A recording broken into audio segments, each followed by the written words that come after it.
वालेकुम मेरे बहुत सारे साथी, मेरी तरफ से सलाम। और जो साथी यहाँ पे जमा हुए हैं, इकट्ठे हुए हैं, अल्लाह में इत्तेफाक और इत्तेहाद पैदा करे। आमीन आमीन आमीन सुम्मा आमीन डॉक्टर बिस्मिल साहब को अल्लाह जज़ाए खैर दे। आमीन। वो हमेशा नॉलेज शेयरिंग करते हैं और हमारी नॉलेज में इजाफा। मैंने ये सवाल करना था कि क्यों जो हम पोटेंशियल इस्तेमाल करते हैं मदर टेंचर, बहुत से हमारे साथी मदर टेंचर देते हैं जिसके 10 कतरों से तकरीबन 30 कतरों तक इस्तेमाल करवाते हैं। ड्रॉप एक तो इसके बारे में बताइएगा कि इसके साइड इफेक्ट क्या हैं। दूसरा ये नसोर्स के बारे में आपने बताया, क्या 1M और CM और LM में भी ये बैन कर दी गई है या सिर्फ फ्लैचुलेशन की हद तक जो है इसको बैन किया गया। और दूसरी बात यह है कि नसोर्स को इस्तेमाल कैसे किया जाए और नसोर्स कैसे दी जाए मिशन को, क्योंकि ये तो मोहम्मद का ऐसा है। हमारे बहुत से साथी नसोर्स देते हैं, मैंने अपने तजुर्बे में इस्तेमाल किया है, जिससे बहुत से लोग मुस्तफीद भी हुए। तो इसके बारे में बताइए। बहुत शुक्रिया। बहुत ही टेक्निकल सवाल है और इसके पीछे कोई 30-40 साल हैं इन 3 सवालों के पीछे, क्योंकि हर बंदे इतनी डेप्थ तक नहीं जा सकता। देखिए, जो मदर टिंचर है ना, to be very honest with you, very honest with you and witness to Allah, homeopathic mother tincture is a raw material to manufacture, to prepare homeopathic medicines. ये स्टार्टिंग मटेरियल है। आपके तमाम दुनिया के जितने 7 फार्माकोपिया पूरी दुनिया में माने जाते हैं, सातों के सातों फार्माकोपिया, और सातों के सातों फार्माकोपिया के साथ साथ जो मैन्युफैक्चरिंग प्रोटोकॉल जो वर्ल्ड वाइड एक्सेप्टेड हैं, उनका एक ही मौक़िफ़ है कि homeopathic raw material crude drug होती है। क्रूड ड्रग होम्योपैथी में क्या है? मदर टिंचर है, क्योंकि मदर टिंचर के अंदर एक्टिव अल्कलाइड्स होते हैं। क्या होते हैं? अल्कलाइड्स। तो होम्योपैथिक जो है वो तो एक डाइल्यूटेड डोज है, डाइल्यूट करके आप दे रहे हैं। 30 पोटेंसी में आपको क्रेटिकस मिलेगी, कैक्टस मिलेगी, एकोनाइट मिलेगी, बैरलोना मिलेगी, वो तो माइक्रो डाइल्यूटेड हो गई। उसके तो माइक्रो मॉलिक्यूल मिलेंगे उसके अंदर, लेकिन उसके थेराप्यूटिक, उसके एक्टिव कॉन्स्टिट्यूएंट उसके अंदर नहीं मिलेंगे आपको। जो हमारे साथी मदर टिंचर्स इस्तेमाल करते हैं, मेरा उनके लिए अपने स्टडीज़ की रोशनी में और अपने फोरफादर्स की प्रैक्टिस की रोशनी में ये मशवरा है कि टॉक्सिक मदर टिंचर की लिस्ट अलग कर लें।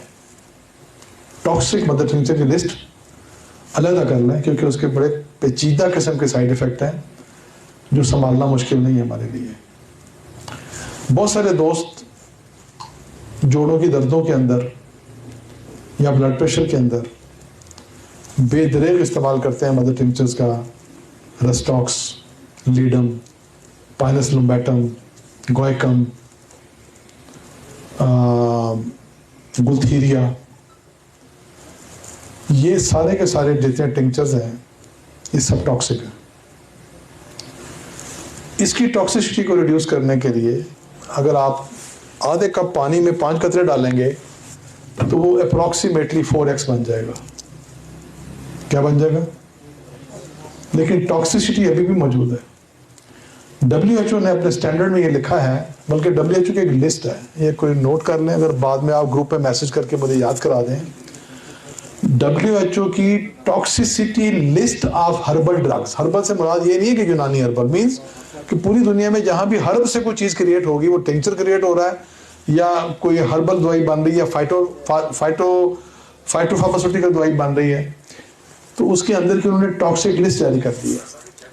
और उस टॉक्सिक लिस्ट में उन्होंने ये भी लिख दिया है कि इसकी टॉक्सिसिटी 6x पे जाके 7x में जब कन्वर्ट होती है तो मिनिमाइज हो जाती है, लिहाजा ये 7x से नीचे इस्तेमाल नहीं होगी। अभी जितने कॉम्बिनेशंस आप BM के देख रहे हैं, उनके अंदर बहुत सारी पोटेंसियां गवर्नमेंट ने चेंज करवाई हैं। वो क्यों हुई? क्योंकि उसमें टॉक्सिसिटी थी और गवर्नमेंट ने कई कंपनियों को तो वो टिंचर नहीं दिए, टेंचर ही नहीं दिए उनको वो वाले। मैंने कहा नहीं जी, आप इसकी पोटेंशियल लिख के लाएं। हमने अगर किसी जगह पे किसी दवाई में अगर क्यू लिखा है ना, तो वो क्यू बुनियादी तौर पे टॉक्सिक नहीं है, इसलिए आपको नजर आ रहा है। जैसे क्रेटिकस क्यू टॉक्सिक नहीं है, ठीक है, कैक्टस टॉक्सिक है, दोनों में फर्क है, ठीक है। अगर आप स्ट्रोफेंथस पकड़े, वो भी तो हार्ट में यूज होता है ना, वो टॉक्सिक है। चलिए हम ज्यादा दूर नहीं जाते, रावोल्फिया सर्पेंट है ना, कितना इस्तेमाल करते हैं आप लोग? लाइफ थ्रेटनिंग है, लाइफ थ्रेटनिंग है, life threatening. Rauwolfia सर्पेंटिना mother tincture is ban all over the world. 7x से ऊपर यूज हो सकता है, नीचे नहीं। पल्सटीला बैन। बर्बरस वर्बरस जिसका बेदरेग इस्तेमाल करते हैं हम लोग, गुर्दे की पथरी टूट रही है जी, टूट रही है जी। कभी हमने स्टडी की है कि बर्बरस में होता क्या है? Berberine, berberine actual constituent 1 milligram is enough to kill a person.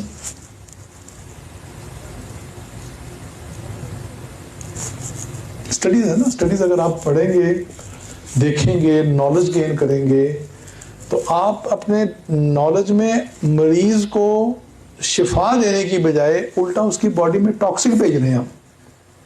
उस टॉक्सिक की वजह से उस मरीज के अंदर सिम्टम में जब चेंजेस आती है ना, अब अगर मैंने बर्बरस के साथ और 2 टिंचर मिला के उसको कहा कि तुम ये मिलाओ, ये लो, पथरी टूट जाएगी, निकल जाएगी। अब मैं 2-3 चीजें कोट कर देता हूं ताकि आप अपनी प्रैक्टिस में इसको ज़हन में रखें। एक मैं आपको हार्ट के कुछ टिंचर कोट कर देता हूं, और एक मैं किडनी स्टोन के कर देता हूं, गाल ब्लैडर भी कर देता हूं, 3 चीजें कर देता हूं मैं। किडनी स्टोन के लिए हमने लाइको मदर बर्बरस वल्गरस मदर टिंचर पकड़ा, सार्सप्रेला मदर टिंचर पकड़ा, हमने उसके साथ एपीजिया रिपेंस का मदर टिंचर पकड़ लिया, और हमने 2 और पकड़ के हमने उसको कंबाइन किया और हमने एक बोतल में डाला, मरीज को बोला जी ये मेरा फार्मूला है, आप जाके पियो। अब जब ये 5 आप पकड़ेंगे ना, तो इसकी एक स्टडी कंबाइन बनती है जिसे कहते हैं toxic study of the liquid compounds. अब एक पहले था टॉक्सिक 1, अब एक टॉक्सिक जो बर्बरस है उसके अंदर जो अल्कलाइड पाए जा रहे हैं ना, वो तकरीबन 19 अल्कलाइड है एक बर्बरस में। अब एपीजिया के अंदर कितने अल्कलाइड है? मोर देन 60 एम्प्लॉयड है, 60 से ऊपर एपीजिया के अंदर। सार्सप्रेला में 20 के ऊपर अल्कलाइड है। अब जब आपने 5 इकट्ठे कर दिए तो 100 अल्कलाइड इकट्ठा हो गया। अब 100 अल्कलाइड ने इकट्ठा होने के बाद जब मरीज ने एक बूंद पानी में उसको लेना है, तो सबसे पहले उस पानी ने, उस दवाई ने, उस टॉक्सिक ने जाके तो मैदे के अंदर जो पहले से एसिड मौजूद है ना, उसके साथ रिएक्ट करना है। इसमें कोई शक नहीं है कि वो दवाई आपके किडनी स्टोन को तोड़ने में किरदार शायद अदा कर रही हो, लेकिन इसके साथ वो 3 मेजर बीमारियां पैदा कर रही है। नंबर 1, वो आपके मैदे की पीएच को तब्दील कर देगा। जब पीएच तब्दील होगी तो आपके मैदे का एसिड लेवल बदल जाएगा। जब एसिड लेवल बनेगा तो गैस्ट्राइटिस, अल्सरेटिव कोलाइटिस और ड्यूडिनल अल्सर्स, पेप्टिक अल्सर्स, ये चीजें पैदा होंगी। ये मैंने एक एग्जांपल दी है आपको किडनी की। अब हम दूसरी मिसाल ले लेते हैं गाल ब्लैडर की।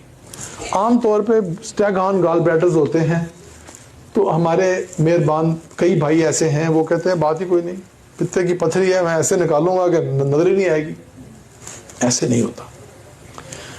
पित्ते के अंदर से पथरी निकलने का कोई रास्ता नहीं। हमें तस्लीम करना चाहिए ना इस बात को।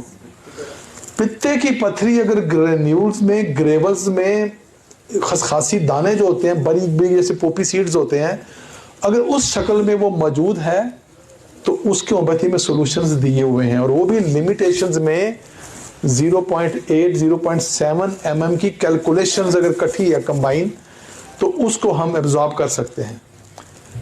उसको एब्जॉर्ब करने के तरीके में जब हम 3 4 5 मदर टिंचर इकट्ठे करते हैं कि जी चेल्डोनियम डाल दो, कार्डस डाल दो, हाइड्रेंजिया डाल दो, हाइड्रेस्टिस डाल दो, अब वो जाने के बाद जब सबसे पहले मैदे में जाएंगे तो सबसे पहले मैदे का टेम्परेचर खराब हो जाएगा। उसके बाद जब उसने वहां से एब्जॉर्ब होके, क्योंकि देखिए ये डोज होम्योपैथिक डोज नहीं है, ये थेराप्यूटिक डोज है, ये अल्कलाइडल डोज दे रहे हैं आप मरीज को। आप मरीज को एक एक्टिव इंग्रेडिएंट दे रहे हैं, आप समझ लें आप उसको नेचुरल थेराप्यूटिक के अंदर अल्कलाइडल डोज फेंक रहे हैं उसमें। अब उस नेचुरल अल्कलाइडल डोज के अंदर जब उसके मैदे का टेम्परेचर डिस्टर्ब होगा, उसने एब्जॉर्ब होने के बाद अल्टीमेटली बॉडी के डिफरेंट हिस्सों में से गुजर के जाना है ना, तो वो जिगर से भी गुजरेगा। जिगर से गुजरेगा तो उसका कुछ हिस्सा जो फैट के साथ लिपटा होगा, तो फैट किसने लेके जानी है अपने साथ? गाल पर पित्ते ने लेके जानी है। जब वो पित्ते तक पहुंचेगा तो वो टॉक्सिसिटी पित्ते में जब जाएगी तो एक चीज डेवलप होती है उस टॉक्सिसिटी से। वो क्या डेवलप होती है? That is कॉलीसिस्टाइटिस। कॉलीसिस्टाइटिस, पित्ते की दीवारों में वर्म आना शुरू हो जाता है। इसी तरह जो मैदे में जब हम टिंचर भेजते हैं तो स्टोमेटाइटिस डेवलप होता है, ईसोफेगाइटिस डेवलप होता है, इन टिंचरों की वजह से। अगर आप 7x में ले जाएंगे तो ये नहीं डेवलप होगा। ये WHO के स्टैंडर्ड्स में लिखी हुई हैं चीजें। तो वहां पे जाके पित्ता ठीक करने की बजाय उल्टा हमने उसको नुकसान कर दिया, और उसका जो बाउंस बैक मारा उसने, वो जिगर पे आ गया। अब जिगर पे आने के बाद उसका नुकसान क्या होता है? पित्ते का रंग चेंज हो जाता है, डिस्कलर्ड लिवर, या आता है कि ब्राइट लिवर, पित्ता चमकदार हो गया। हम इसको समझें कि चमकदार क्यों हुआ है। मरीज क्या खा के आया पीछे से, मरीज ने कौन कौन सी दवाइयां ली हुई हैं, हमारी कौन सी दवाइयां खा के आया, हमारी किन दवाइयों से जिगर ठीक होने की बजाय जिगर एनलार्ज हो रहा है और फैटी हो रहा है। हमारी जितने भी टिंचर्स हैं जो टॉक्सिक हैं वो फैटी लिवर में किरदार अदा करते हैं, फैटी लिवर बनने का। ये स्टडी पढ़ लीजिए आप बेशक। अब हम तीसरी तरफ चलते हैं। गॉल ब्लैडर मैंने आपसे डिस्कस किया, मैंने आपसे ये डिस्कस किया। अब मैं आपसे ब्लड प्रेशर या हार्ट डिस्कस करता हूं, क्योंकि ये दोनों लिंक्ड है आपस में। हम लोग क्या करते हैं कि विस्कम एल्बम पकड़ा, रवोल्फिया पकड़ा, क्रेटिगस पकड़ा, और 2-3 और पकड़े मदर टिंचर जो ब्लड प्रेशर कंट्रोल करते हैं। वो हमने एक शीशी में डाले, पानी डाला, बनाया, ऊपर लेबल लगाया, अमानुल्लाह बिस्मिल्लाह लेबॉर्ट्री, लो जी ये दवाई 1500 रुपये देते। अब मैंने सबसे बड़ा जो नुकसान किया उस मरीज का, वो क्या किया? मैंने ये दवाइयां दे के आर्टीरियोसेक्लेरोसिस डेवलप होने का मौका दे दिया उसको। What is arteriosclerosis? Hardening of the arteries, जो ब्लड प्रेशर को वक्ती तौर पे दवाई दे के कंट्रोल तो कर देंगी, लेकिन आर्टरीज को हार्ड करती जाएंगी, साथ साथ टफ करती जाएंगी, और वो ब्लड प्रेशर ठीक नहीं होगा। मरीज लेता जाएगा, आर्टरीज हार्ड होती जाएंगी, और हार्ड होने के बाद जब 1 साल 2 साल मरीज कहेगा डॉक्टर साहब मैं तो 2 साल से आपकी दवाई खा रहा हूँ, खाता हूँ तो मेरा ब्लड प्रेशर ठीक रहता है, नहीं खाता तो फिर आ जाता है। तो हम कहते हैं कि फिर तो ब्लड प्रेशर तो ऐसा मर्ज है भाई, तो जिंदगी भर का साथ है, तुम खाते जाओ। अब मैं आपको एक खतरनाक बात बताने लगा हूँ। ये जो मैंने 5-6 चीजें बोली है ना, इसकी स्टडीज कंपाइल्ड है। ये आर्टीरियोसेक्लेरोसिस डेवलप होने के बाद पहले एक आर्टरी बंद होगी, सेक्लेरोसिस होने की वजह से वो नैरो होती जाएगी, फिर दूसरी होगी, और हम किस पे इल्जाम देंगे? हम खाने पे इल्जाम दे देंगे। लेकिन अगर स्टडी होगी हमारी, तो हम पहले अपनी स्टडी को देखेंगे कि मुझे इस डोज में, इस पोटेंसी में इसको ये देना ही नहीं है, मुझे इसको इसमें देना है कि आर्टीरियोसेक्लेरोसिस ना डेवलप हो, बल्कि होम्योपैथिक उस डाइल्यूशन में मैं ले जाऊं कि जिसमें इसको थेराप्यूटिक डोज मिल तो रही है, बट टॉक्सिक वैल्यू मैंने रिमूव कर दिया उसके अंदर से। उससे उसका हार्ट भी बच गया, और उससे उसकी आर्टीरियोसेक्लेरोसिस की पोजीशन भी बच गई, और आपका ब्लड प्रेशर भी कंट्रोल हो गया। बहुत शुक्रिया। एक चीज और मैं भूल गया, दोनों साहब ने पूछा कि नोजोड कहाँ इस्तेमाल करना चाहिए। नोजोड इस्तेमाल करने के लिए सिर्फ और सिर्फ मेरे साथी 3 चीजें स्टडी कर लें, तो उनको समझ आ जाएगी कि मैंने नोजोड देना है या मैंने नोजोड सिर्फ दराज में रख के लॉक कर देना है। अगर आपकी कमांड है 3 मियाजम्स के ऊपर, सोरा क्या है, साइकोसिस क्या है, सिफिलिस क्या है, और उसके बाद उन 3 मियाजम में से किस नोजोड ने किस मियाजम पे ओवर एक्टिव होना है। अगर तो ये नॉलेज मेरे पास है तो मुझे हक है मैं नोजोड इस्तेमाल करूं, वरना मुझे कोई हक नहीं मैं नोजोड की शीशी को हाथ भी लगाऊं। ये मेरी रिक्वेस्ट है। Thank you.